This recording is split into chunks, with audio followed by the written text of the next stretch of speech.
unicorns are going to be all over the place, and you don't really know what they're going to do. We revealed some of our picks, but it was not all of them. Whoa, whoa, whoa, whoa, whoa, whoa, whoa, whoa! Shaco is locked in! We share a lot of common picks, so we might fight over those. Fox just goes wild, and they manage to get a triple! The people that say we only have one strategy and one playstyle are the type of people who are always looking for something to moan about and point out. SK champion pool is pretty deep as well, so we definitely have to be careful with them. Me, myself, I'm not afraid of pulling out anything. I think they will be surprised, like I might bring out some new picks as well.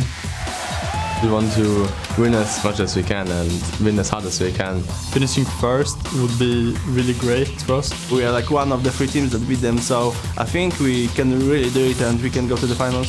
If we got #1, this play would be really, really great. Well, we just want to win the whole LCS.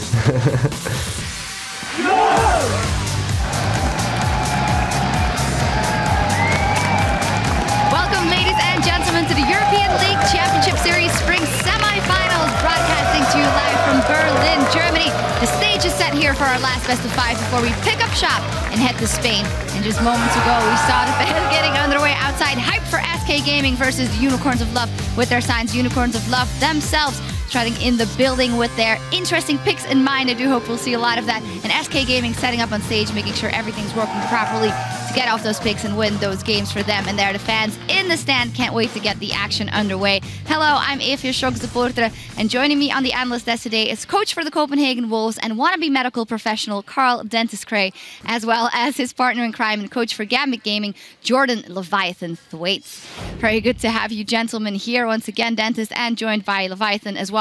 And with their win yesterday, Fnatic are the first team in the spring finals where they'll face the winner of today's best of 5 semi-final. H2K drops down to the 3rd, 4th place match. Well, they of course want to get 3rd when they play in Madrid next week. Let's talk about that game yesterday. Fnatic versus H2K. It went all the way to 5 games, and it was when they went away from the Lee Sin pick the most on Huni and went to that Vlad for me that the tide definitely turned. Absolutely. What a crazy game series. 5 games, everything you could have asked for. It was just perfectly played out. The first game, it was kind of like going even up until the mid game and then H2K just take it over. For me, surprising because I expected Fnatic to go all the way to a 3-0. But with that first win, I knew we got a series, and we got a series. Huni on Vladimir, amazing. Yeah, one of the things that I am looking forward to see if H2K can fix in their 3rd place match is it seems like they lost their composure going into games 4 and 5. When you play a series, you need to be able to be ready to play all 5 games, and yeah, I'd like to see them be able to take the series the whole way next time. Yeah, good point. You definitely saw them falling apart bit by bit in for game 4 and then in game 5. I'd like to talk to you guys about how you have to adapt to a series like that. What do you do as a coach as you're in picks and bans and one of your players' roles is entirely banned out and you're left guessing? I think one of the things you need to have prepping in or going in is having a diverse champion pool. Normally you need 4 or 5, but if you expect to be targeted banned, sometimes you need to expand to 7 or 8. And if you're unable to do that and you notice both teams are banning out the same lane, maybe you hold back a couple of the bans because you're expecting them to cover the top lane bans as well. But you just need to be ready to play a diverse amount of champions if you're going to be the one that's targeted. Yeah, absolutely. Yesterday we saw 6 top laners being taken out of the picture, and that kind of smolts down the pool of Huni. He was trying to make the Lee Sin work. Didn't work, and then he still had the Vladimir to fall back. If they would have adapted a bit earlier and maybe didn't ban 3 top laners themselves, it would have been a better picture. Yeah, we'll see what they come up with when they get to the finals. There's more on the line today than just a spot in the finals, though. The further a team goes in the playoffs, the more champion points they'll be managing to rack up, and the championship points will determine one Worlds qualifier from both EU and NA, and then the other 2 spots go to the winner of the summer split and the team who wins the regional qualifier tournament. So very important. Also that 3rd, 4th play match for H2K and whoever they end up playing. Now focusing on the present, today's match between SK Gaming and the Unicorns of Love will get underway shortly, but be sure to stay tuned after because when things wrap up here in Berlin, North American LCS will pick up right off where we leave off for the last semi-final match between Solo Mid and Team Solo Mid and Team Impulse. And if it's anything like what we've seen yesterday between Cloud9 and Team Liquid, it's going to be a long day. Yeah, yesterday was crazy, but today 2 awesome games, one from Europe, one from America. And if you saw how Team Impulse played, the curve was going straight up. And with Rush, one of the best junglers in the West, if you ask me, that's going to be a really interesting series. Yeah, I can't predict the winner because TSM is TSM. They're one of the best. I think they're the best team in North America. But Impact is playing extremely well. I think TIP has a legitimate chance of beating them, so I can't call it. Either team that wins won't be a surprise to me. Yeah, let's hope for 5 games there and 5 games in this one as well, and then we're all set. But before we get to today's games, we want to check in with you guys. Tweet at LL Esports and tell us what is your favorite pro champion combo used in a playoff so far and why. So which pro playing which champion, Dentist? Yeah, for me, I got 2. I got to stick with my own series, so I'm going to go 1 for Copenhagen Wolves and 1 for HJK. First one, Youngbug on Hecarim. He wasn't known to be a carry player, but in that games, on that Hecarim, he was stepping up huge. He was trying his best to win the game, and I think he was amazing on the champion. And the second one, Ryu on Zed. As an LCK fan, you can't forget the Zed on Ryu. Yeah, and mine is definitely Kikis on Shaco. I'm a Shaco main myself. I love the champion, and he played it pretty well. And one of the other things as well is his team really worked well with him. They knew exactly what they needed out of the Shaco. They played the split push correctly, and yeah, I just really enjoyed the game. Even if we were on the wrong side, I really enjoyed the game. Yeah, I really stand up for you of giving some praise to that Shaco and that Kikis. And as always, be sure to tweet your answers at LL Esports using the hashtag LCS so we can talk over your responses with our analysts here later today, and I'm sure they'll have a thing or two to say. For now, though, it is time to dial in on the match at hand. The first seed, 15-3 SK Gaming versus the LCS own Cinderella story, the Unicorns of Love. Starting with the lineup for the SK Gaming as they are on the blue side for game 1 with Freddy122, Svenskar and Fox, Forgiven and Rated, and their coach Innerflame dominating the season so far, only dropping 3 games. And Freddy said in the intro, yeah, people want to pigeonhole us maybe and say we only have one style and maybe just people want to moan, but it's not to moan about. They just play the way they play just incredibly well. They're 1-3-1. They get Forgiven ahead. They get their objectives. It's not moaning. It's actually more praise coming from our side. Yeah, and they played the 1-3-1 really well. It was unstoppable at the beginning of the season. They were just rolling over everyone. And then in their game against us, they pulled out a Katarina mid, very good in team fights, and they showed that they were able to play it well. I think had we been more prepared and more ready for the Katarina, it could have been a closer game. But it just showed that they're willing to pull out unpredictable picks. They're willing to play a different style other than 1-3-1, and they're successful with it so far. Yeah, for me personally, it's not moaning, it's praising. If you got that one style and you just play it out that perfect, there's nothing much to add. Just roll with it. Yeah, absolutely. If we dial in on a little bit of the individual players on that team, obviously we always talk about Forgiven. We talk about how solid Freddy is in that top lane. Maybe turning our attention to Fox. You mentioned Katarina. Fox is one of those players that you don't... It's not the first thing that comes to mind when you think of the strength of SK Gaming. He's kind of goes under the ropes but still gets the job done. For me, Fox is one of the most underrated players in the whole split. He's the mid laner that has to work with the least resources out of almost everyone. He's going to sacrifice a lot of farm for the other lanes, especially for the AD carry, and he still makes it work. He single-handedly carried on so many games and on so many champions, especially his LeBlanc. That guy is just amazing, if you ask me. Yeah, there isn't much else to say. Like he plays extremely well. He has a lot of limited resources, and he always shows up. He's a wonderful player. Yeah, a lot of good things about that team, and they're going to have to pull out all the stops because they're up against the decidedly more magical Unicorns of Love today with Vizicsacsi, Kikis, Power of Evil, Vardax, Hylissang, and their coach Sheepy.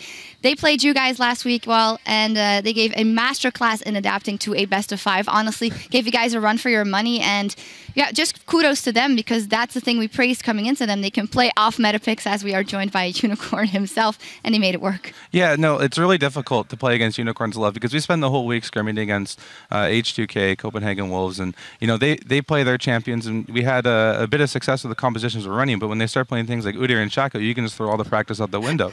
So if I was SK, I'd be a bit worried, We'll have to see if they're lactose intolerant or not. Well, as we were joined by a Unicorn, seemingly, tell me about what your vision on that series, especially Hylissang. He turned out to be our MVP, and I think he also lined out a lot of the pick and ban strategy for them because he was so good on Morgana. My brain tells me SK, but my heart tells me the Unicorns. I just love that bunch of people. Like, they're crazy with their picks, they're crazy with their players. They're a bunch of nice guys, and I'm all in for this. I want to see 5 games today, and I want to see the Unicorns passing by. All right, well, we'll see how it turns out. How do you think Hylissang is going to do in this one?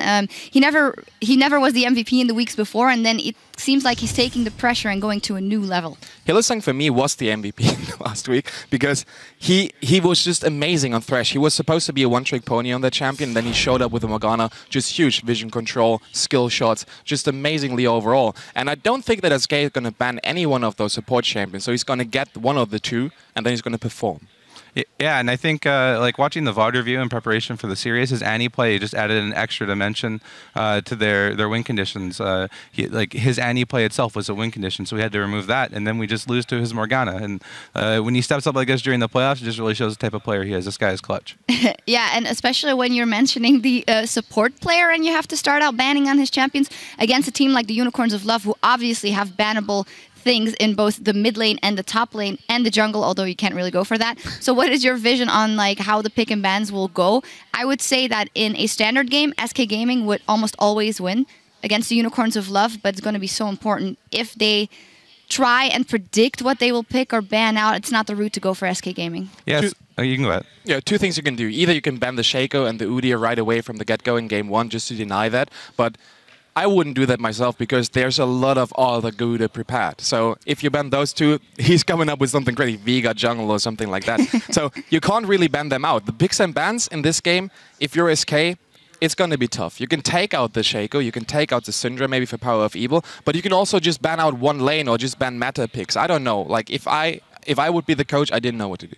Yeah, I really have no idea what to ban either. Like, I think the Annie ban is good, but then he's shown that he's able to play other supports. I think you just go in, maybe try to find a strategy that you want to play. If you're SK, find the champions that you like, the composition that you want to play, and then ban the champions that are problematic to that strategy. And then, obviously, from going from game 1, you can see what they want to do and then adjust accordingly. And then if you're on ULL side, I would try to put Forgiven onto Caitlyn, ban maybe 2 or 3 AD carries to put them on Caitlyn, and then find the champions in your pool that are strong against Caitlyn, because he's shown a liking to that champion. He likes to pick it when the enemy takes Annie, and maybe you can find a way to put him on Caitlyn, take Annie, and then just have a composition that's really strong against Caitlyn. All right, something else we can look at is picks. Kikis, we've mentioned it, of course, before already. He's going to be crazy. He can pull out anything in that jungle. He's actually part of our featured matchup. We have Kikis versus Svenskar, and I think because Kikis is always coming out with those crazy picks and then carrying or influencing the game in some way. But Svenskar, what a fantastic jungler also, who also kind of flies under the radar but gets the job done. Yeah, absolutely. Like for a year, he's been one of the best junglers, if not the best jungler in the West, especially in Europe. And that guy just screams early game aggression all over the place. He's highly mechanical skilled. He's all over the place, going into the enemy's jungle, just hunting for his prey, and he's just stacking it up. KDA. Everything. He's a monster. He's my player to watch for. All right, yeah, and definitely Kikis. The guy is diverse. Obviously, he's shown he can play Udyr, he can play Shaco. I have no idea what this guy is going to play. He's going to be flexible. If the team wants to play a different style of strategy, like a different win condition that isn't in the meta, this guy can bend over backwards to make it happen. So we're going to definitely keep a close eye on what he's picking today.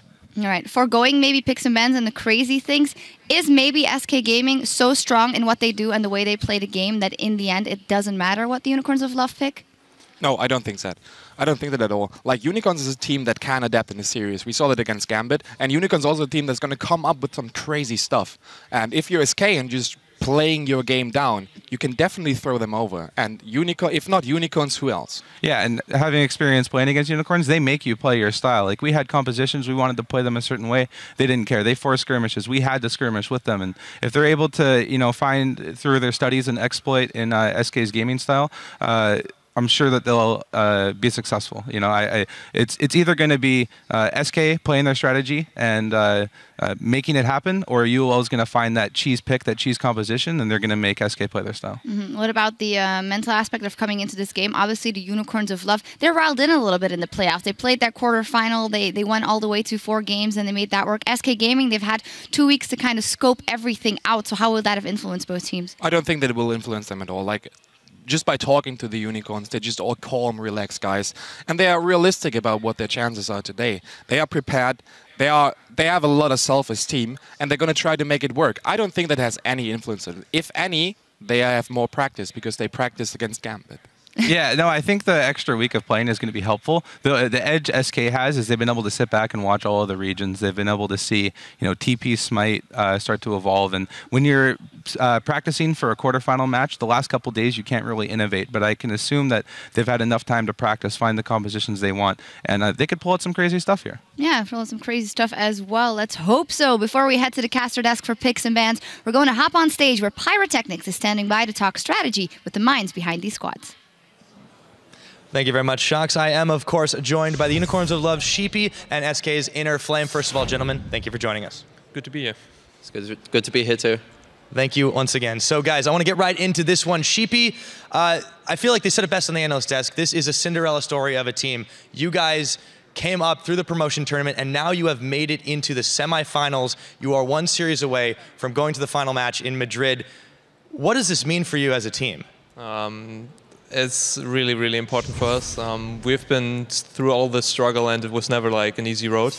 So I just think that my players deserve it a lot from the way that have fought like through the whole Challenger series and the LCS. And yeah, whatever happens today, we are just really happy to be playing here and yeah, in front of the crowd, and it's just amazing. Well said, and you know, you've definitely got quite a number of fans in that crowd behind you there. So also now over to you, Inner Flame. I want to ask you guys about prepping for these Unicorns, because the last time you guys met, it was back in week 6.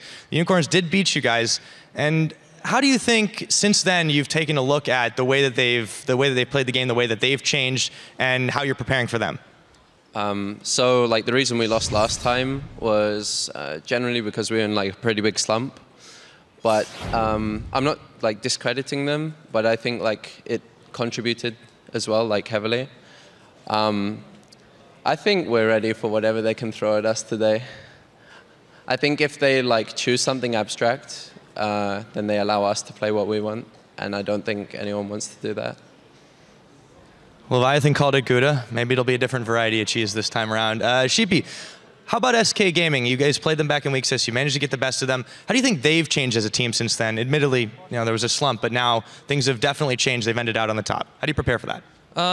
Usually we just take it as any other best of 5 series. We try to look what they are playing and understanding the enemy is the same as understanding yourself. At some point, we just do the normal schedule best of 5 training, and then we just look out if they play anything specifically which we want to counter. And it's, I think with SK, relatively hard and easy because they are really good at what they play, but it's relatively hard to counter as well because they're just playing a strong game from what we see. So we try to see whose muscles are stronger and who can strengthen up. There we go. Some respect there. I like it. So, Inner Flame, you guys, you've had a couple weeks off. You've been prepping. I'm sure you've been watching the way the Unicorns played off against Gambit. Anything particular you've been preparing for with regards to that in the time you've had extra? I don't think you can prepare like specifically for anything without like being leaked something or whatever. But I think it's more about preparing for the like play style that they want to do. Like a lot of follow-up of a kind of like Syndra stun or like a Thresh burning. So they usually like pick around, like to just make picks all over the map, and like they don't hesitate, which is like what's really good about them. Is like if one person lands a hook, they'll all like go. They won't even like think, they'll just go. So it's like kind of hard to, yeah, sorry, it's kind of hard to prepare for generally, but yeah, I mean we're more ready for the play style than the actual like champions they're going to pick, because I don't think anyone would have seen like a Shaco. I don't think so indeed, but well, maybe we'll be seeing that. Maybe we'll be seeing something different. Once again, gentlemen, thank you very much. Best of luck in your match today. You guys can go ahead and join your teams. And now we're going to go ahead and send it back to the analyst desk once again for a little bit of extra discussion before we get into the games. Thank you very much, Pyra. We're working on a small technical issue on stage, but it shouldn't be long until we get into the game, so we can talk a little bit more and preview this match, as for what the coaches said as well. And it was very similar when Pyra asked the question about the picks. Inner Flame said, oh, well, everything they have prepared, which is very similar to what you ended up saying. And I feel like that's the right way to go, because in the end, you can't prepare anyway. Well, yeah, like we sat down and we pulled up the champions on the League of Legends client, the big list, and we sat down and talked for about 30, 45 seconds. Okay, what is this champion? What lane does he go in? And how does he work with the style? And it helps a bit, but honestly, like when someone's ready to pull out a champion that you haven't seen before, play a style you haven't seen before, it's really going to challenge you to do the critical thinking on the fly. So we're going to have to see if SK is ready to adapt. Yeah, as Jordan pointed out earlier today, Unicorns is a team that will force you to play their game. They don't play along the game that the opponents play. They force you to play their own. They go for the scrimmages. They go for those crazy teamfight situations where you usually don't expect them. And SK is a team that is calculated. SK goes into the game with a game plan. They know what they want to play. They know when they want to start. They know everything about how it's going to be. And if you're Unicorns and you're just going to throw a fist in the middle of their preparation, maybe you can throw them over. I think Unicorns and Fnatic are kind of similar in that way that they press the go button and they go, but in my opinion, Fnatic can control it a little bit better and maybe turn it off when they shouldn't take a skirmish. I think that might be a risk for the Unicorns of Love in this one. If you go too far once versus SK Gaming, they are just going to tie it down and get the advantage of that. But we had similar situations in the game series against Gambit Gaming. There were situations where Gambit clearly didn't want to fight, and still Unicorns somehow managed, whether it be with a teleport, whether it be with a support who comes from the flank. They have those situations where they just force you to fight. Just remember the quarter kill of Orianna. That was the game-changing and almost a serious-changing moment in that fight. Yep. You didn't want to take that fight, and still Unicorns managed to do it by brute force. And SK is a team that is not safe for that. Right. And I think one of the things that you'll look at with teams is they'll line up the map, they'll look at the objectives, call the next objective, and then they'll try to find opportunities to fight. Unicorns Love will just fight anytime. They see an opportunity, they'll just go. It doesn't matter if Dragon's up in a minute, 2 minutes, if the tower, they need to rotate to a tower. No, they see a guy walking out and out of position, they'll just go. So it's really difficult to play against because you always have to be on your toes. You know, every second, am I walking over a ward? Am I walking somewhere I shouldn't? Because they're just ready to jump on you. Yeah, and they thrive on chaos, and it's quite the opposite for SK Gaming. They thrive on that calculated game. I'm happy you mentioned that, of course, those 4 kills that Unicorns of Love ended up getting in the bottom lane, which, of course, you can't foresee that it will end up being a quadra kill for Orianna in the mid game. It might as well just been a double kill. Let's talk about maybe Power of Evil a little bit. We haven't touched on him, and we have touched on Fox. Inconsistency was the name of the game for the Unicorns of Love in this split, and a lot of that hinged on how Power of Evil does or doesn't do. Yeah, absolutely. If you look at the wins that Unicorns of Love had, whenever they won a game, Power of Evil was the one carrying them. Power of Evil was the one having a huge impact on his lane. He was the one getting the lead, the gold lead against his opponent in the mid lane. And then he just snowballed off of that, getting kills, making picks, putting out huge amounts of damage in the team fights. Whenever they lost the game, Power didn't have the impact that he maybe should have had. So this game series will actually be a lot about Power of Evil, because if he's ready to lead his team into the battle, then it can go either way. Yeah, the Unicorns of Love have, I think I've said this before, a few win conditions, and one of the win conditions is Power of Evil setting up pickoffs. They like to play around dragons, and Vizicachi is really good at winning the team the dragon fights. But if Dragon's not up, it's Power of Evil, sitting in a pink warded brush, hunting around the map, looking to pick someone off. And when he gets on those champions like LeBlanc, and we've seen him play tons of Orianna games, it's really up to him. He controls the pace of the game. When he's on, he's a monster, and I really hope to see him show up this series. Yeah, and actually wanted to touch on that as well. We saw him playing the Kog'Maw versus you guys, and of course we know he loves this Cassio.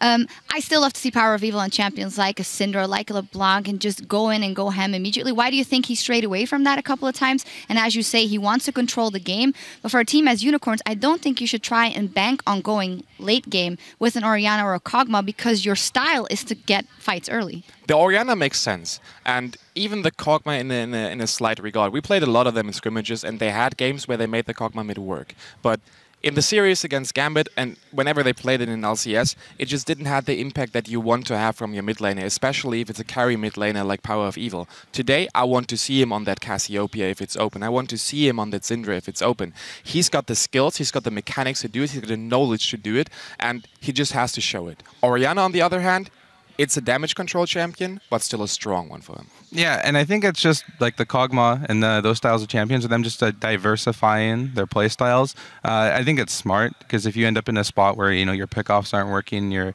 dragon control just isn't working, you can always fall back to playing a Kog'Maw type champion. But yeah, like Denta said, you want to see him on those at Syndra. You want to get that pickoff. You want to see him on. Personally, I want to see him on LeBlanc as well. Just those playmaking champions allow him to create the opportunities for his team. I think that's where they're going to be most successful. Yeah, much like the mid lane matchup yesterday, it would be great to see both Fox and Power of Evil just go head-to-head in a very, very assassin-heavy matchup. Now, with all the speculation on how easily SK will be able to adapt to this best of 5, let's hear from the Unicorns of Love themselves on their signature meta-breaking style. Well, since the start of my career, I always played what I thought is strong. I always had in the back of my mind that this can be strong if we have right conditions, right setups, and so I was always one that wasn't really afraid of trying to pull something out. We just look for our champion strength, and then we actually wait for a perfect scenario to happen in the pick and ban phase where we can pick it. Well, okay, that's a new one. The Man Bear pick of Udyr has been locked in. I was practicing Udyr, like spamming in solo queue, practicing in scrims, and it's really great versus like team comps that don't have sustained damage, and there's like a lot of tanks. Do it! Do it! He's going in! Flash! Bear! Slap! Udyr is on the board! Like, there is always a purpose of picks in the meta, so when we go for these off-meta picks, let's say for a Shaco, then we generally tend to go for a split pushing style. We just try it out in scrims, and if it works out, we are not afraid to even pick it into the LCS. Whoa, whoa, whoa, whoa, whoa, whoa, whoa, whoa, whoa. Shaco is locked in for the first time in 2015. The craziness is continuing. I have like 150 games overall throughout the last season of Shaco games, and I know what it's strong against and what's strong with. I don't think just because we are one game away, we can't really afford on playing anything weird, because we really wanted to win the 4th game, and we are sure that with this champion select we can just go onto the semis. In their debut split of the 2015 season, Unicorns advance to the top 4. I think a lot of the teams are afraid, or maybe they just don't want to waste time on practicing something that might not work. But in our team, we take our time to test picks, theory craft about this, like strategize. We have a lot of trust in each other with it. Yeah, there is never really a thought that this won't work. So if Kiki says, I'm confident in playing Shaco right now, then we said, okay, let's go for it. We trust into the person's idea and we try to make the best out of it. I trust in my teammates in their like picks because they do the same like with me. I have my signature champions, and when we tried the Katsuyori combination, they were really open to it and it was really successful. We did see Power of Evil get given the Omen of Death, and the Unicorns of Love come out with a fantastic team fight. The meta is constantly changing, and it gives just new opportunities for other champions to rise as well. I think it's still possible for us to surprise enemies, because there's always a way to find new stuff that's gonna work if we have the guts to do it. So, for example, versus SK, we still have some things we want to play against them and put them off guard. So, yeah, it's definitely achievable.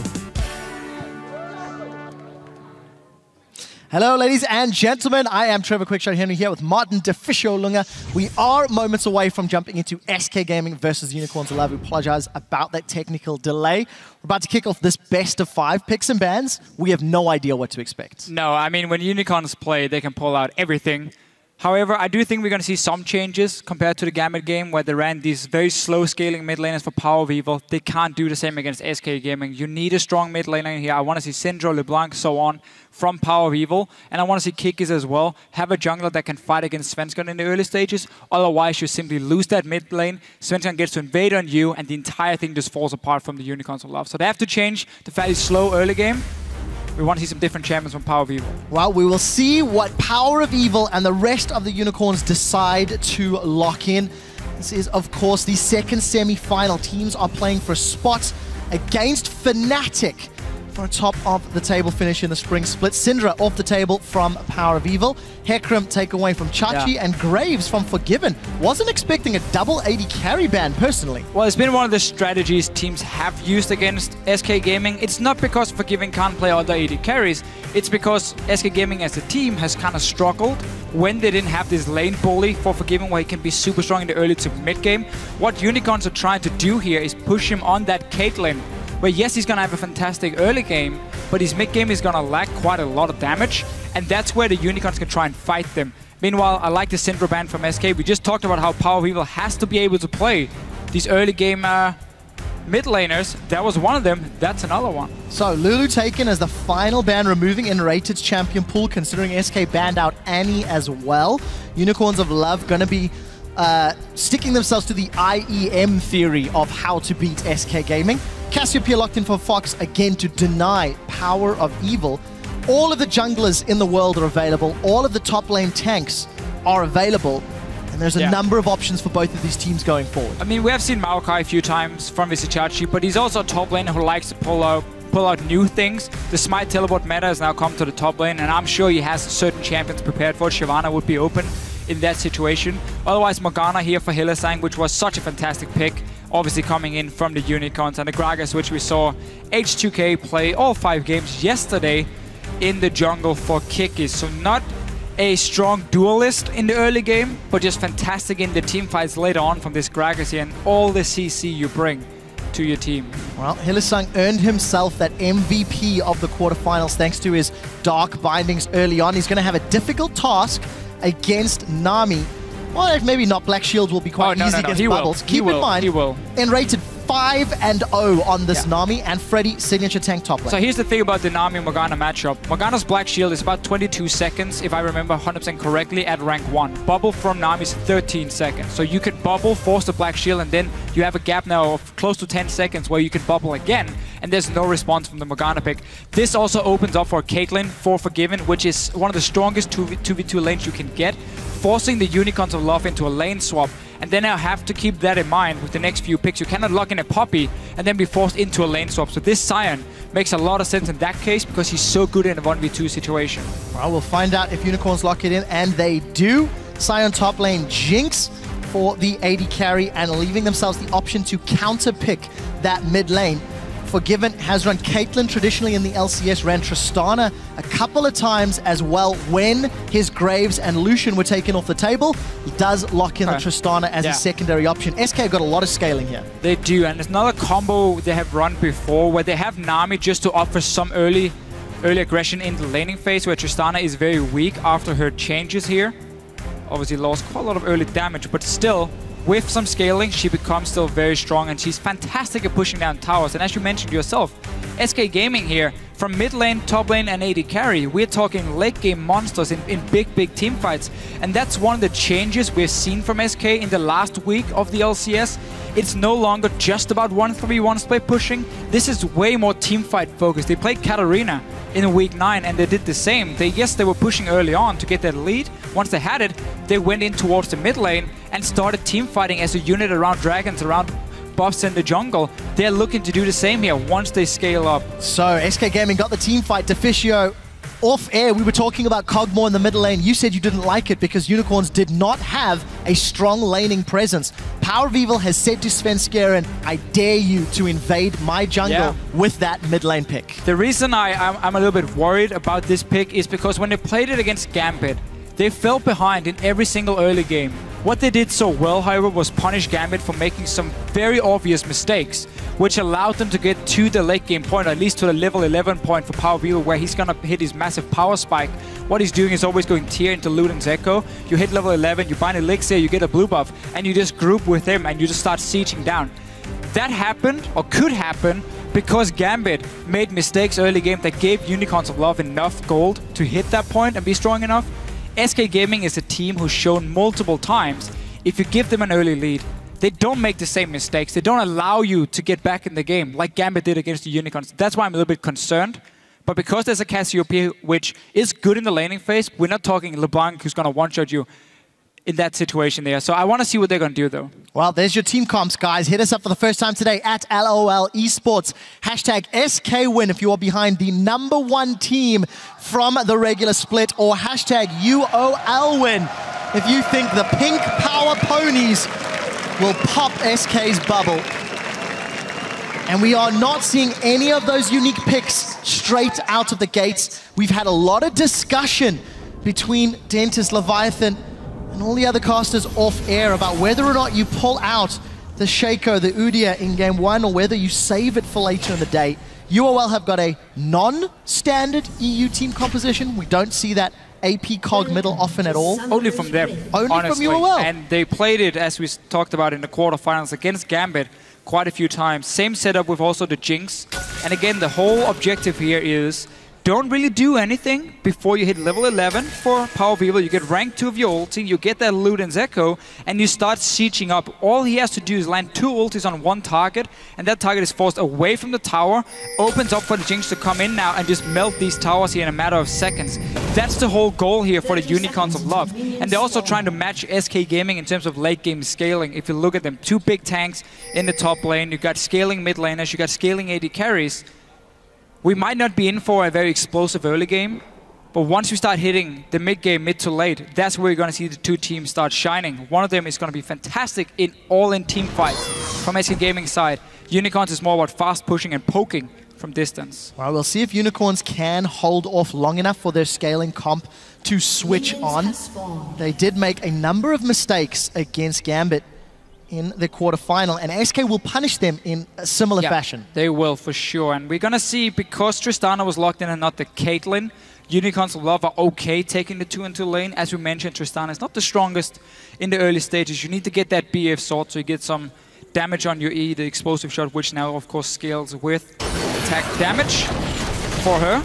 And then, obviously, your goal as a Tristana is not to kill and fight early on. It's to get to the point where you, a bit like a Jinx, can get to a tower and you can take them down so far. So both teams here have 280 carries that will melt your objectives if they get the chance. Yeah, and it's also, it plays into SK's style so heavily. If they can get themselves into position to push down towers, it works out well. It's going to be a little difficult against this Morgana Jinx. We do see that Forgiven and Enrated have returned to lane after doing Krugs, but Vardags and Hylissang were given a fair amount of time to push this wave up. So that race to level 2 first. One more minion here from Forgiven and he gets it. For the record, Hylissang has landed his first binding of the game. If that continues, yeah, that's a good sign for Unicorns. It's the exact same bottom lane they ran so often against Gambit, which honestly fell behind in terms of CS. Vardags was down compared to Pinoy in every single game they played. But then once they hit level 6, Hylissang would land a binding, he would all-in with the Morgana, and they would get a kill because they have a super strong all-in between Jinx and Morgana at level 6. The CC from binding into trap into Morgana ulti is insane, and then you have that execute from the rocket of Jinx to finish off a target. So they're gonna wait for level 6 before we really see any action for them. Well, first gank here, we're expecting Svensson to be very active in the early game. He's not afraid of a Gragas on a Rek'Sai. That's a matchup he's gonna win, so he can look for these early ganks. And it is what we were talking about in that mid lane. You're not scared of a Kog'Maw pre-6. You're not scared of a Kog'Maw when you've got that Cassio. Take a look at Sven. He wants to push his way down to this bottom lane. Flashes are available. We do see the Tremor Sense. Svenskeren come in. He's knocked up Hylissang, but Hylissang's flashed. Bubble has caught. Rocket jump in from Forgiven. Hylissang and Vardags in full retreat. They're looking for the kill, not going to find it. His explosive charge does pop. Only the flash from Hylissang burned, but a lot of lane control garnered for SK Gaming. And a very classic SK move if you look at the recent weeks for them. Svensson doesn't put too much attention on the top lane anymore. Freddy, he can handle himself. Now he's been playing Maokai quite a lot. You don't really want to invest too much into him. Instead, you see Svensson around the mid lane and the bottom lane, especially when they have a matchup that can snowball. Tristana and Nami here, if you start getting a lead, you can force these bubbles here. As we talked about how it's shorter cooldown than the Black Shield. So by giving Forgiven a great start, get him to that BF sword, he can start being a bit of a bully. Great bubble, and that Black Shield's not going to help you from the charge. Vardags actually walks almost in range of Hylissang. A lot of damage being traded. Forgiven and Enrated stamping authority on this lane with the help of Svenskeren. It has hurt him a tiny bit, but he's yet to back, still sitting on that Hunter's Machete. And this is a very late blue buff pickup, thanks to that early gank presence. That might throw off UOL if they had a ward they were thinking anything. Thank you for that one. Time. Again, you're not looking to invade Power of Evil. He's going to need a lot more levels before you really want to start fighting around it. And again, you have Gragas into a Rek'Sai. So Unicorns of Love will have the timer. We have to see if they want to use it for potentially a dragon. What you can do is when the second blue buff spawns in the game, you know the mid lane and jungle is going for it, then you instantly rush towards a dragon when they're stuck on the opposite side of the map. But that's all in the future, and again, the Unicorns not really looking to do a whole lot. The first few levels, you gotta get level 6 in your bottom lane, and you need a level 11 in your mid lane before we really start seeing some plays from them. Well, we'll see if they can make their way there safely. Power of Evil farming up, already back to pick up that relatively early tier. Fox still farming away that middle lane, not pushing quite as heavily as maybe he could have, as he has decided to just back. You see Freddy jumping in on Chachi as Hylissang lands another Dark Binding. Needs a zap for his troubles, Ignite burning away. And Vardags is going to take a pop from that satchel charge. Good trade for Unicorns of Love in this bottom lane, but Enrater's got a full mana bar and will slowly be able to heal Forgiven back up. And also with that early gank here, we see a difference in items from the 280 carries. Pickaxe for Forgiven, he got to push in the wave, had a CS lead as well, while Vardags was forced back and only got double Thorn. Svenskeren now is in the top lane trying to force a flash, And I think he's going to get it. Vizicsacsi, low mana, actually just walks straight out. Take a look at the river, though. You've got Gragas and Kog'Maw coming up. That's level 6 with Living Artillery. We do see an instant flash away from Svenskeren as Vizicsacsi is now joining the fight. Freddy does have access to that Maelstrom, is going to pop it down. Forced to flash in reply. And all of a sudden, Power of Evil burns Ghost for 2 flashes from SK. Let's just talk about what happened here, because Svenskeren decided to gank the top lane while his own mid laner was back in base, getting that tier here. Power of Evil went back earlier, so once he returned to lane, there was nobody there to help or to do anything against him. So he pushed out the wave and started roaming when he saw the gank, and there was no response from SK in that case. Oh, Binding connects. It's going to follow into the Flame Chompers, and we do see Forgiven actually hopping forward. Ignite is burning away on Vardags as he's forced to flash and heal away. And this is just an action-packed bottom lane that Forgiven and Enrated have maintained control since that first game. I remember every single time they trade, Nami has a heal, Morgana does not. So the sustain is in favor of SK Gaming whenever they trade. There's no mana on him now. He's going to have to wait a little bit before he can throw out another one. But you see how every time they trade, Forgiven gets back some HP, can go in for another one. I like the other move from Unicorns before. Timing the back of SK Gaming's players. He's saying, okay, there's no mid lane at the moment. We can roam and counter gank up here. And obviously Svenskeren shouldn't have gone for the gank in the first place if he knew there was no response from his own mid laner. Well, we got to give some praise to Unicorns. There was so much pressure on their shoulders to survive through the laning phase. It's still early days, only 8 minutes on the clock, but they're keeping relevant in CS. They've responded to Svenskeren's ganks despite the weaker lanes, but they need to keep this up, and it's a difficult scenario. Also just, honestly, slower scaling champions from SK than what we normally see. It's normally assassins in the mid lane, it's a lane bully in the bottom lane. And that's where you can't pick that slow scaling come from Unicorns of Love, but because they saw what SK Gaming were picking here, they could still go for their tried and tested style themselves. Didn't have to worry too much about SK just rolling over them in the laning phase. As you can see, it's been a bit of a farm fest. Only in the bottom lane is a big difference. And that's also due to the gank from Svenskeren, but also Nami being a fantastic laner. Well, Forgiven manages to just hop away from that Dark Binding from Hylissang. As we do see Kikis making his way towards this bottom lane. It looks like he's going to come in for a gank. His body slammed over. That's a flash barrel. Forgiven is going to flash away from that Dark Binding. Continues to get chased down. Less than 100 HP as Hylissang and Kikis will look for that last hit. Hylissang doesn't even go for the kill. Lets Kikis secure it. First blood to the Unicorns. Very clear that Forgiven wasn't ready for that one. Vizicsacsi ran into a crab, I think. Oh, and the Dark Binding connects onto Enrated. We do see the Super Mega Death Rocket into the giant smiley face. Kikis is looking for another one. Decides to back away. Look at that. Vizicsacsi, the unstoppable onslaught. I'm pretty confident he hit that Scuttle Crab. Was trying to set something up middle, didn't work out. But Unicorn, first kill. Bottom lane gank here, Kikis, he jumps into the bush and he doesn't wait, just throws the ulti instantly here, knocks back Forgiven. Such a nice setup and no reaction in time from SK Gaming. Super important first blood for them, because now items, tables turned here. Jinx got to go back, afford a BF sword, only had the Dawn's Blade from the first one. And Forgiven, not even close. Average Blade and Longsword. Suddenly now the all-in potential of Vardags and Hylissang is going to be insane. And SK Gaming has to be careful in this bottom lane, 2v2. Well, we'll see what they can do. I just got confirmation from our observers. Chachi was in fact running away from a gank down the river to safety. Not forced to burn that flash. So thank you for that update, guys. Take a quick second to look at the itemization. Kikis working his way towards the Cinder Hulk, of course. Tier still stacking for Power of Evil. You touched on the BF sword and the impact that Vardags will have against Forgiven, but look at the damage onto this tower. Forgiven gonna back away, Satchel Charge chunks it down, and truthfully, Hylissang and Vardags have been defending their objective for the entire 10 minutes. There's no summoners now in the bottom lane for SK Gaming. Kikis should return down here. You know Hylissang has such a high success rate on his bindings here. Aim to land one and then just all in with the jungler as well. Get that kill, go straight to the dragon, and suddenly you secure an early objective. SK Gaming knows this can happen, and they're trying to react before anything goes on here. So Freddy has walked all the way down from the top lane There's TP in just a few seconds for Vizicsacsi here. He can push in the wave first and then TP if needed. Well, take a look at those ward differences. As you can see, SK clearing out. Svenskeren significantly lower wards. And we'll see whether or not this lack of vision comes to hurt SK. They've rushed the Dragon down so quickly. It is secured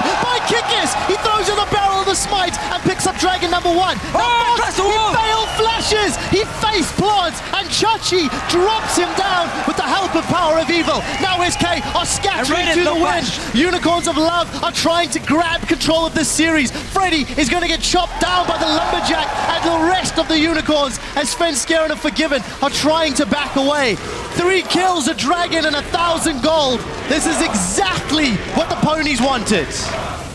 Couldn't I wish for a better start? Vizicsacsi here, not really feeling too much in trouble. Gets to back away as well. So the Unicorns kills Dragon as well for Kikis here. That was a Dragon started by SK.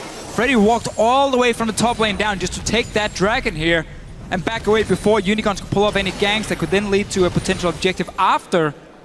Completely backfire.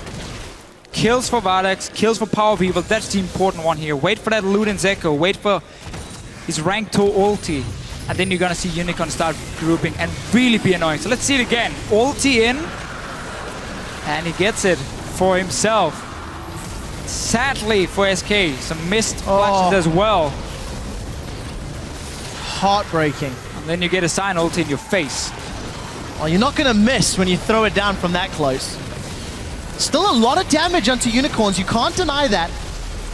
Had the engage been slightly less favorable, maybe it could have been different, but all praise to Unicorns. They responded, they rushed into the Dragon, and that teleport 1 second later, you never know, you never know. Well, good reaction time at least. That's what we got to give them. Not really any reason to figure what could have happened. We saw here from the Unicorns exactly what happened, and it was good for them. Good reaction. Chachi on this Sign. I mean, Sign into Maokai. It's not the most exciting lane in the world. Well, a lot of faith in favor of the Unicorns of Love. A little bit of a lane gank. That was a flash away from Freddy. Scared of the barrel. Summoner spell blown. But Unicorns, definitely their playstyle is pulling so many fans. And, you know, one thing we're going to touch on, SK Gaming during the regular split went 15-3. The only teams they lost to was Fnatic in the finals, H2K in the semi-final, who dropped to Fnatic, and the Unicorns. And as it stands, Unicorns have put up a very strong fight against a slightly different flavor of SK. We're not seeing the same. That's safe to say. Yeah. Safe to say from SK. It's not the same lane bully style we have seen before from them. But and it's not a massive lead either. This is only game 1 for them, and it is also a chance for SK to see if they can pull off one of these compositions here. Kikis, he's ready to steal more things away from Svenskeren. Might even try and look for a fight.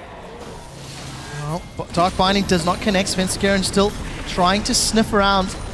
As we see first item completed here for Power of Evil after the tier. Luden's Echo. Fox has also had that Archangel Staff stacking up for a little while. 450 mana. Wait for level 11. 400 for Power of Evil. He has just hit power level 11 there, Deficio. And let's see how Unicorns decide to play this. Unicorns have not put any pressure on SK's towers. They've been content to sit back and farm. But you have to feel with the way the game is playing, they might be feeling more confident to make aggressive plays. Well, the thing is, now that they've managed to get back in the bottom lane, they don't necessarily have to go for a group in the mid lane because they can contest 2v2, and they know if Binding connects, they can get a kill in this bottom lane as well. So that can stop them from at least grouping. Had they still been losing the lane, they would already grouped in the mid lane by now and start pushing down a tower for themselves. And this build from Power of Evil, it's very risky because it relies on you using your mid-game spike now with this rank 2 ult with the Luden's Echo. It delays everything else in terms of the late game, where in terms of items you need, you're not going to get, let's say, an Athene, so you're not going to have that extra mana regen. So you need to connect your ultis, otherwise you're just simply going to run out of mana and not do anything. So the spike mid-game with Luden's Echo Rush is super important to use.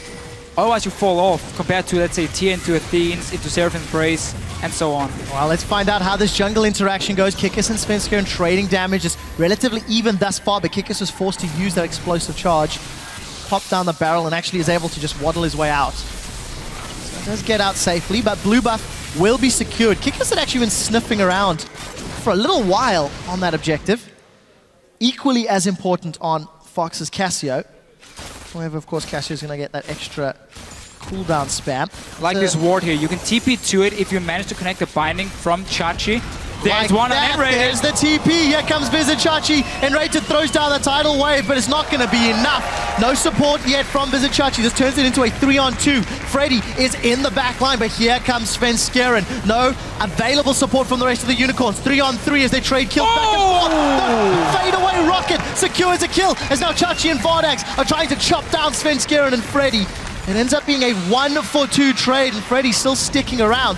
Defensive Void Rush from Svenskeren as Kikis was shoving down the top lane. What more can the Unicorns get? They won the fight, and they're going to put pressure on the tower as well. Yeah, they get a lot of damage in the tower here. Will most likely be able to take it if they stay around for another wave. Seems like they don't want to be too greedy, though, and just backs away from this one. The wave is also fairly far away, but this is why they're keeping the lanes going and don't group with this fed power beetle or fairly fed power beetle in the mid lane, because they know land one binding, you can all in. They even had the teleport coming in on that ward, and it paid off. Those 2 kills more. Vardags, despite losing in CS like he did against Gambit, he picks up all the early kills on this Jinx, and that helps him get to his late game point a lot faster despite losing in farm. Vardags 3-0-1, sitting on around 2,000 gold, is about to shop, picks himself up that Infinity Edge and Berserker's Greaves. Unfortunately, by sticking around and being frustrated by Freddy, it allows SK to secure an uncontested dragon.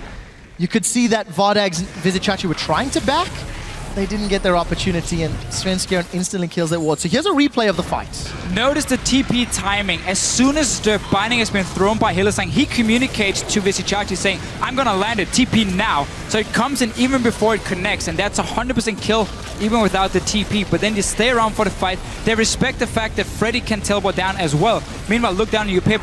That's the grouping we talk about, how you get to that tower here, you land a bit of poke, and then the Jinx is just gonna melt the tower on her Unforgiven. Also going down in the very end. Nice little ulti from Vardags. Really well played from Vardags indeed. Firing off that Death Rocket after being hit by the Buster Shot, no less. Quite a dramatic effect. So Unicorns, they get themselves their first tower of the game. SK also secured that bottom turret thanks to all of the build-up for the first 10 minutes. Don't forget that. And we return ourselves to this lane setup, even on CS, relatively even on items. However, Forgiven has had that Avarice Blade for a little while longer. Earned himself around 350 bonus gold. It's going to accelerate him to that second item spike. And let's see how Unicorns decide to play out these lanes if they want to keep evening or trading towers. We saw the focus on outer turrets from the Unicorns beforehand. By them staying and pushing the wave into the tower and getting at least 50% on it, yes, they gave up the dragon, but they don't care about that one now because it's 1-to-1 anyway. They care about getting down these outer turrets so they can start sieging on the tier 2 ones. It's a lot easier to ward your flanks the further you get into the enemy territory, because then you just ward the entrance to the jungle instead of the entire river being warded up at the tier 1. So let's say you're grouping on the mid lane. So for them here, the value in getting an outer turret was higher than taking a dragon, and that's why they stayed after getting those kills beforehand, and now they got their bottom lane outer turret. Power Beetle still looking insanely strong with the Luden's Echo. If I know him correctly, he's gonna aim for Death Cap and a Void Staff as the next few items, and all he's trying to do is simply buff up the damage of the Luden's Echo, and every time he connects on ulti, he's gonna take 30% of your HP. If you connect on the second one, you're forced back to base, and you cannot defend your own tower, and that's what he's aiming to do, simply by buffing up the Luden's Echo damage as much as possible. Which is different because he doesn't actually have the best AP scaling, so you don't need a Death Cap. It's just simply for as much damage on this one item. Well, it has worked thus far. We've just broken the 20-minute mark in the first game of this series. And Unicorns, they're up in every metric except towers. More gold, except dragons rather. One extra tower. They're ahead in CS. Overall, and doing a very good job. We touched on how important it was going to be for Unicorns to show that with a standard comp, they could match SK's Ready laning. needs to be careful here. It's very obvious the Unicorns will go for that top lane now with the last outer turret. and Raider was on the bottom side. Not sure what he was aiming to do there, but it does mean he's very late for this, and the Unicorns can go 5 versus 1. Well, it looks like the focus is the tower for until that Dark Binding hits. The Mega Death Rocket comes out. The Power of Evil secures the kill. Svenskeren, you've gone in without any help. That's a double kill to Power of Evil. The bubble falls short because of the Petrifying Gaze, and Sven, you were on the wrong side of that team fight. SK Gaming is reacting very poorly here to what's going to happen next. And Rated showing himself on the bottom lane, at least walking down there, not even being close to the top side of the map. A wave had already been built up, and it was the last outer turret. You know the Unicorns want a group right now. You know they want to push down your towers. Try and read the minion waves and get up there in time, or leave it. Don't have Freddy stay on the tower on his own. There's nothing he could do. He has to back away. Or you need to have 5 guys there ready to try and defend it if you want him to stay at least, and they were not. They were split out on the map from SK. Unicorns of Love are doing everything correct at the moment, and they're getting all the towers down. And just like that, the lead grows to 5,000 gold at 21 minutes and a 3-tower advantage. Unicorns of Love punishing Freddy for a trademark greedy style of play. How many times this split have we said Freddy shouldn't really be there, Freddy shouldn't really be in lane or pushing that or defending that tower? It's something that has cost Freddy in the past, but has not always resulted in game losses. Let's also keep that in mind. But admittedly, 5k cold down and a completed Leandri's Torment from Power of Evil. Okay. If there was any more indication that you wanted to poke high health targets and secure safe objectives, that item screams it. It's pretty good if you build a Rhyalize as well, because then the slow will give you the double damage on the Leandri's proc, which is very effective. Now you're going to have to rely on them either walking in your E, or you need to have a slow connect from maybe Kikis here if you wanted to get the double damage. So we're going to have to see if he goes for Rhyalize later on here for Power of Evil, otherwise it's not going to be the most effective one. If you also consider the fact that only Freddy is going to get an insane amount of HP. It is still, as you said yourself, this is purely, first of all, it's Snowball with the magic penetration, and then it's just poking out targets. You don't need to kill them, you just need to force them back to base so you can take an objective. And something else you got to remember, as long as Hylissang continues to play like a sniper, it makes Power of Evil's ultimate so much easier to land.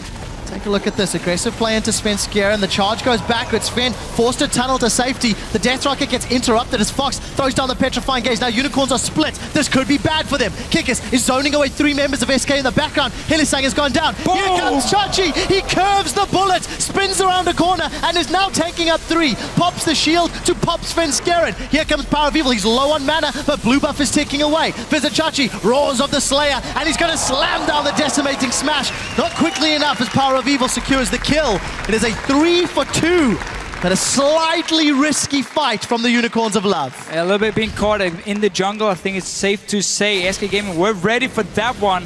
Forgiving got himself a kill. Will try and take a tower as he knows the Unicorns are going to go for this dragon here. At least try and trade it. Oh, and Rated. He's in problems. I think yeah. Well, if Kog'Maw was going to eat anybody, he's going to eat the walking sushi. Now he's setting sights on Forgiven. That's a big hit, but watch the mana pool. Misses the second shots, and Forgiven's going to get away. I thought Power of Evil could have landed a few more shots. But here's a replay of that team fight. Yeah, so let's see it again. It is the Unicorns of Love. They're looking to fight here. Visit Chachi at the moment is pretty far away from the rest of the team, so they try and go for a pick on Sven. There's a nice ulti from the Cassiopeia onto Vardax. That's the important one. Power of Evil joining now, hasn't managed to land a lot of poke before the fight even started, and now Unicorns are split up. The tanks are not there at first, Vishachi's coming now, and Kikis is down here on the bottom side, holding off 3 guys, so there's nobody to stop Forgiven, but this is such a good ulti from Vishachi. The guy who got a double kill against Gambit as well. This guy on Sion. This guy on Sion. Made you make some noises I've never heard before. Super awesome to watch. And we just see the damage from Power of Evil. I mean, when you rush this Luden's Echo, it gives you so much burst. And he's making just that also burst makes count. You extremely squishy if you do get caught out.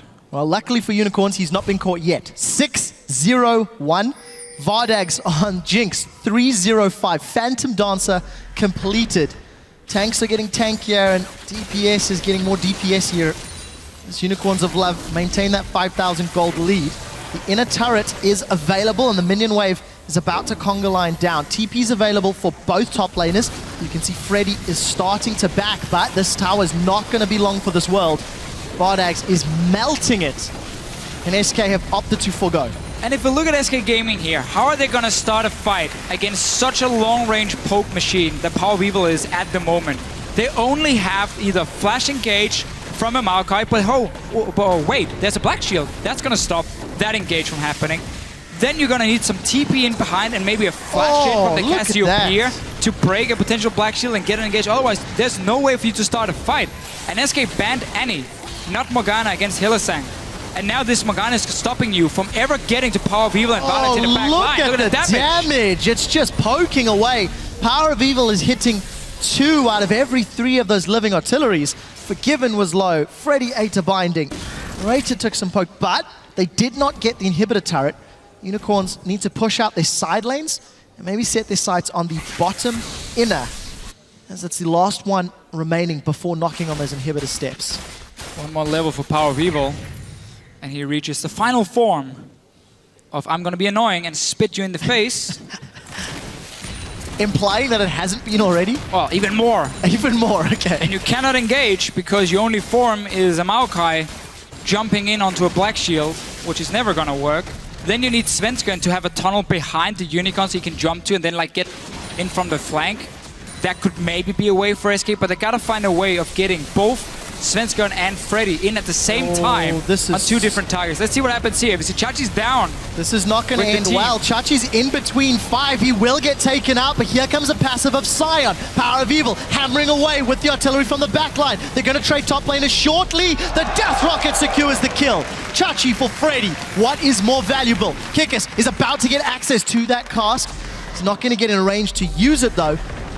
And SK, they stall the game for a little while longer at the cost of Freddy's life. Kikis will start off this Baron. Let's see what sort of engage there is. Tidal Wave was used from Enrated. That's a very big tool, and Forgiven is not with his team. Hylissang waiting on the crab. He connects with the binding. The artilleries are out, and Power of Evil gets one more. Fox gets pinned against the wall, holding onto that petrifying gaze. He flashes forward. Hylissang looks away, doesn't get caught, but he will get dropped by the poison. Here comes Forgiven. Forgiven's got Vardags, and Power of Evil is in full retreat with low mana. SK Gaming have turned this fight on its head, and it's been long enough for Vizicsacsi to respawn and to teleport in. At the end of the day, 2 members of Unicorn still down, and SK are now considering the Baron.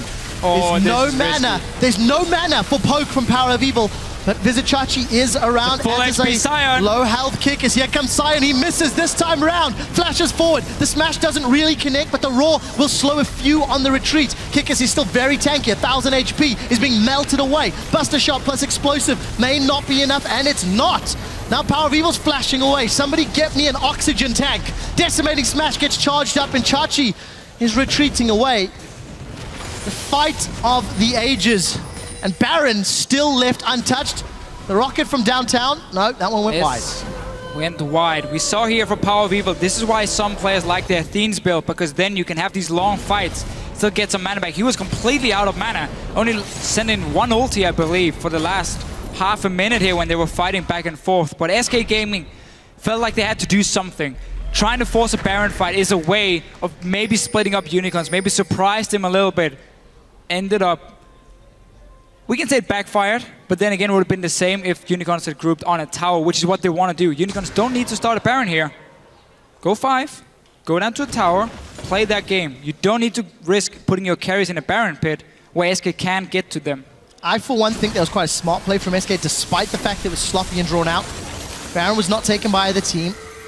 The inner turret in the bottom lane is still standing, and that gold lead becomes less and less as the game progresses, but as I'm busy praising the decision-making, Freddy finds himself really not in the right position, and all of a sudden, Unicorns 35 seconds without their opponent's tank. The cask is going to force the flash, and that means Enrated is really on the wrong side. Living Artillery is being spammed. He's dodged a few. He can't dodge the last. 2 members down, and all of a sudden, Unicorns of Love are knocking on the door. SK Gaming are forced to let them in. And the crowd erupts in chants. Unicorns with the first inhibitor of the second semi-final. They are showing up with the scaling comp. This bodes well if you're a Unicorns fan. As long as they stay out in the open where Power of Evil can sit and poke. With his long range, he has a Black Shield ready if needed. then there's not a whole lot SK Gaming can do to stop them. Base is open. SK once again is going to try and see if they can rush a Baron and try and force a fight potentially there. Or see if they can catch the Unicorns off guard. Vardex is going to do this Dragon while the rest of the Unicorns are trying to stop this one. Sven is already being poked down. Kikis is looking for him. It's like shooting fish in a barrel when they're standing in there. I mean, you just poke in with your ulti from Power of Evil. Over and over. Until your mana runs out. Down to a third. Still no mana regen, despite having that Archangel Staff upgraded to the Seraph's Embrace. That is a trade-off, as we mentioned a few times. You get more damage with this build, but you get less ultis to use, in that sense. Luckily for Unicorns and Power, he's landed them. Oh, I absolutely love this one from Power of Evil. Because the Unicorns are so good at using it, from level 11, they do group up, they do play around him. And in games like this, when there's not enough engagement from the other side and you get a lead, there's just nothing the other team can do against you. Unless you miss position and you allow them to get a flank on you, you should never be able to die if you're Power of Evil here. And he has not. 9-0-2, still keeping track of Power of Evil's performance. You know, we were talking about this matchup. Forgiven, will he get sniped? Let's see. Shot after shot, he manages to get away. But Fischer, you felt quite strongly that this series could be defined by Fox and Power of Evil's performances. Because when the respective mid laners do well, their teams do well. It enables their junglers, it enables the team's style to come out. And as it stands, Unicorns are rushing this Baron. Here comes SK. Freddy gets caught by a Dark Binding. Hylissang again. We did see the cast come up from Kikis. That was a little bit inopportune. Freddy's going to get chopped down first. The front line's away. Vardex manages to avoid the big stun of the Petrifying Gaze. He's going to get excited and force Unicorns back while Power of Evil snipes one more with the Living Artillery. 10-0. This guy, if there was fantasy points, he would be extremely happy. Yeah, when he gets a good start, he's shown so many times that he can just carry games for his team, and he's doing it here. Full credit to the rest of the members as well. I mean, when you have this Hylissang Morgana who lands the binding and you just gotta land the ulti from Power of Evil, that combo together is so good at creating picks. Oh, Freddy got Hort again. I just don't understand why teams value banning Annie over Morgana when it comes to Unicorns of Love. Because yes, Annie can start fights, but she doesn't have the same pick potential in this sense, where you land a binding and use that to poke down a target and force them away from a tower. Annie is way more about all-in engaging. That doesn't bode well with a poke composition from the Unicorns. So if you're afraid of this comp here, well, Morgana is one of the things you gotta take away. Funny thing is, the only real poke in this comp is primarily on that Kog'Maw. That's enough. True, touche. Then you got a little bit from the Jinx, and you got the Execute in the end. So, well played by Unicorns. Which is all you need. They've got a good mixture. This is a very, very smart team composition. Strong frontline, strong disengage, strong pick. Feels like they can do a little bit of everything. And you've got all of that scaling AD damage from Jinx to back up if things go to the super late game. 34 minutes on the clock. 58,000 gold for Unicorns. Supers in 2 lanes, and they're going to take an uncontested tower. Svenskeren, you've got to be very, very careful. Forced to flash to safety. Here comes the rest of the team. Fox is actually going to flash away. Chachi flashed for that one too. We do see Freddy doing battle with top laners in the back line. Let's see what Vardex can do. Where is his focus? Not on the tower yet. We do see a super mega Deathlocker dropping 2 members of SK super low. And that's going to allow the Unicorns to set themselves up. Fox is down. Hylissang did it again. Vardex and Power of Evil closing this one out. They're going to take the 3rd inhibitor. And they will continue the siege without the damage from Fox. There's not much chance. Forgiven's caught out. We do see the tidal wave being thrown to split up the Unicorns, and Svenskeren's in the middle of the fight, but he's doing nothing. We do see in the back line, Vardex gets excited, gets a 2nd, looking for a 3rd, is going to get the 3rd before being dropped by the explosive charge. Ladies and gentlemen, the audience is chanting. And they've done it. Game 1 in the best of 5 goes to the ponies. Yeah, and just to make sure everyone understands here, we're not saying that Annie is bad for Hylissang. It's still a fantastic pick. We're not saying you can't use Annie in a pick composition. But in this type here, where it's about long-range snipes, the Morgana is just so important for Unicorns. Also, to prevent the engage. Because that Black Shield, when you're against the Maokai, that stops everything he can do to get onto your carries. He can only target one champion. It's a magic spell as well. When the Maokai goes in, and everything gets blocked by this Morgana. Very big smiles from the Unicorns of Love, but Sheepy's face there is the most serious that I have seen all split long. He's out for blood, And that was a fantastic game. The one thing I want to highlight very quickly, something we haven't discussed just yet, Unicorns of Love will be playing Red Side in 4 of the 5 games. Yeah. They chose Red Side on matches 2 and matches 4, which was their choice. SK put them on Red Side on games 1 and 5. The reason I highlight that, Kog'Maw was last pick. Kog'Maw was the final champion locked in from the Unicorns of Love, and it carried 11-0-7. And to make it worse, if that gets banned away, you don't know what new picks the Unicorns have prepared, which the thing often about these new picks does not matter. It's because there's either a lot of counters to it and you can only pick it into like specific comps. Now they get to see everything from SK and can decide, can we use it here or not? And then we're going to have to see if they lock it in as a last pick, which is why it's so good for them. Also, the first pick in this game was Cassiopeia, which is not a champion we normally see from SK Gaming because they like to be able to roam early on and they like to be able to pick people off quite a lot. You can't do that on the Cassiopeia. You're fantastic in team fights. You have a good laning phase, but you need to sit and farm up here and you need to go as a unit and get these fights in. This is not a champion we normally see from SK because of that. That was the first pick. It was a takeaway from the Unicorns of Love. That's the important point, isn't it? So the fact that in their bans, Syndra, Hecarim, and Annie, so very targeted, taking away that Syndra from Power of Evil, which is the lane bully we were expecting. That is what we thought was going to happen. And then the first pick, Cassio, because again, you take Cassio, you remove the risk of Cassio Yorick, which Unicorns use to great effect. There are more problems for SK to solve in the pick ban phase. This is one game, yeah. Even in total, because of the fact Unicorns have Red Side in 3 of the next 4 games. That's fair. I feel with Unicorns having the option to counter pick, it's more difficult for SK to pick ban. Here's just the weird thing for me, because this is a comp that Unicorns ran a week ago against Gambit. SK sat at home, watched the games, and said, okay, we can see everything they're doing, we can see the way they're picking them, and yet they pick in that Maokai as the second one and leave Morgana open, even though they know that Unicorns don't care about you taking Maokai if Morgana is on the table already. And SK picked themselves into this. Didn't have an answer early game. Keep in mind, and as soon as they fell behind, no way of engaging. We didn't expect it either. We had discussed off air, like, we kind of felt that if Unicorns were going to beat SK in a head-to-head, we were expecting stronger laners. We're expecting maybe to match SK's aggression. If SK picked the strong lanes, yeah. What was super smart from, I think, Unicorns is maybe recognizing that Cassio pick mid meant they could go for a scaling mid as well. Oh, for sure, 100%. So a lot of praise to them. 100%. You can see the team backstage actually chatting. And again, this is a very serious, very, very interesting team to watch because they went 9-9 in the regular split. There were so many people going, where does the cheese end? Where do these unique champions, these one-off picks stop? They didn't use them a lot in the regular split, let's be fair. And they didn't have the greatest of showings. But now in the playoffs, they're pulling out, you know, the Kog'Maw against SK. They're pulling out the Udyr, the Shaco. And it has worked out. Has worked out. It was only game 1. We're going to have to see what SK Gaming does now for the next one. I expect some new picks at least coming in from them. Well, we'll find out what they do. But to break down this particular match and UOL's game 1 win, let's hand it back to Shox, Dentist, and Leviathan at the analyst desk.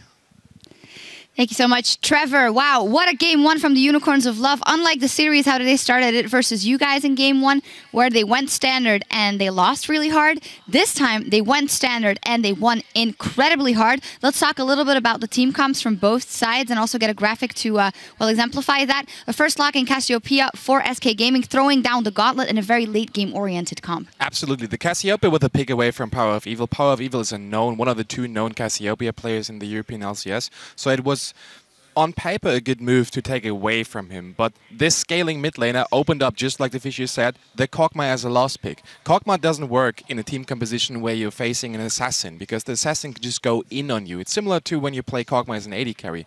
But in this case, Cassiopeia wasn't that big of a threat in the early game, so it opened up the late game scaling Kog'Maw, and he carried like incredible performance in Kog'Maw. Yeah, and I'm actually really happy to see Kikis pull out the Gragas. They banned Gragas, I believe, 100% of the time against us in our series, which led us to believe that maybe Kikis hadn't practiced a champion, but give him a week and he managed to pick it up, and they executed it really well. It was the Gragas that was enabling them to set up pickoffs. So we were seeing the Gragas barrel onto Svenskeren time after time. They're just really forcing SK to take the fights that UOL wants them to take. So it's a really good champion pickup for him, and they executed it really well. Yeah, one thing that we also have to talk about is the fact that SK picked a scaling composition overall. Unicorns of Love denied the Lucian and the Graves, so what was left was either the Caitlyn or the Tristana. That's what we usually see, but I didn't expect the Corki. If you pick a Tristana and the Cassiopeia, you want to go late game, and that opens up early game aggression for Unicorns of Love. And Unicorns of Love is a team that can definitely go aggressive in the early game, and they were just all over the place.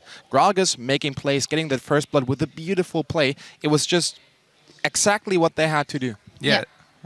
I just wanted to say that like the setup for the play was actually really beautiful. They were able to force the jump out of Forgiven just off of a Morgana binding, communicated to Kikis, hey, he has no jump for 20 seconds or whatever it is, come bottom, just ease over the wall, flash ultimates, and just set it up perfectly. It was exactly what they needed. Glad you mentioned that Morgana binding, because if we didn't see it enough in the series versus you guys, Hylissang just continuing that MVP streak, also in the fight. What, did you? Oh no, he's just a monster. Yeah, he's a monster, really good. And let's pull a replay up on the screen from the minute that the Unicorns of Love had their advantage. They know how to push it. Yeah, and this is just one of those situations where Unicorns of Love forces you to team fight. They make a pick in their jungle, group up all together, and then just force you to fight it. It started pretty good for SK. They were able to take a kill in this, but then just Unicorns countered with a favorable trade and the Drake right afterwards. So it was just one of those Unicorns moments. Yeah, and the thing about this, I think, is either you have to give up your jungler if you're SK, you have to say, okay, well, Svenskeren is just dead, and not take the fight and give up an objective, or you have to take the fight, a fight that, you know, you're not probably going to win because this is exactly what they want. It's a lose-lose situation based off of the setup, you know, well. And at that moment, actually, even though the Unicorns of Love was very ahead, the old fear crept in with me that we sometimes say for the Unicorns, they just go and they go hard even though when they shouldn't. But something that was so glaring in this one, skill shot wise, the Power of Evil ultimates, the Morgana bindings, the Gragas ultimates, even the Sion ultimates and hitting people, it was incredible across the board. Even Vardax with his fadeaway ultimates, they are just in the zone right now. Absolutely, Vardax stepped up huge in this game. He was able to have a really good laning phase against the bot lane. Forgiven and Rated. Yeah, and Rated and Forgiven known to be the best bot lane in Europe, and they was just having a clutch game in the bot lane. Vardax, I don't know why you give him Morgana. Like the Annie ban, maybe they expected that the bot lane gets banned out and that he prefers the Annie by now, but if you leave that thing open, he's gonna lock it in and he's gonna perform. Like you can't give him Morgana. It's a lady. Oh, yeah. Yeah, and like they have the patience. Like they know what they need to do. Like they just wait for the binding, wait for something to hit, and then they all go in. They have the patience. They've played this comp before, and they play it really, really well. Like you can say Unicorns of Love are the cheese team, but they played a magnificent standard game. It was really well executed. Yeah, it was beautiful to watch. So now you're SK Gaming. You're going into game 2. You know that the Unicorns of Love, if it goes to 5, they have 3 more red side games. How will that influence your mindset going into the next one? Absolutely. It's all about mindset now. If you're SK and you're going into the game against Unicorns of Love, with the strong characters that they have, they expect it to go 3-0. At least that's what I'm thinking. So if they lose the first game, now it's all about the staff. They have to stabilize their mentality and they have to make sure, okay, we lost the first one, but there are 4 other ones, potentially. So they have to be on top of the game. And, like, please don't tilt, please. Yeah, this is going to be a real test for Forgiven. He claims he's one of the best. Well, it's time to see if he's one of the best at mental fortitude. I know N-Rated pretty well, and when he gets angry, he tends to step up his play rather than step down. So I expect to see a strong performance out of N-Rated in this next game, but it's really going to come down to Forgiven. You know, he has the mechanics. He claims he's one of the best. Well, can you hold it together after dropping an early game to Unicorns? We will see. Don't make N-Rated angry. You won't like him when he's angry. And in just a few minutes, SK Gaming will try and even out the score against the Unicorns of Love. We'll be back covering all the action in just 3.5. Don't go anywhere. How about the magic trick? You play Shaco? Over the Under's burden, but it always returns. Dude, that's so Maokai. Looks like he's going to come in for a gank. His body slammed over. That's a flash barrel. Forgiven is going to flash away from that Dark Binding. Continues to get chased down, less than 100 HP as Hylissang and Kikis will look for that last hit. This lack of vision comes to hurt SK. They've rushed the dragon down so quickly. It is secured by Kikis. He throws in the barrel of the smite and picks up dragon number 1. He failed flashes. Binding from Chachi. There's one on N-Rated. There's the TP. Here comes Vizichachi. N-Rated throws down the tidal wave, but it's not going to be enough. I'm in. I knock him up. I ulti. Rek'Sai! Yeah, I'm Rek'Sai. I sap. Is that nice? Get low, get low. I'm in. SK in the background. Hylissang has gone down. Here comes Chachi. He curves the bullet, spins around a corner, and is now taking up 3. Pops the shield to pop Svenskeren. Power of Evil hammering away with the artillery from the backline. They're going to trade top laners shortly. The Death Rocket secures the kill. Buster Shot plus Explosive may not be enough, and it's not. Now Power of Evil's flashing away. Somebody get me an oxygen tank. Go, boys! And they've done it. Game 1 of the best of 5 goes to the Ponies.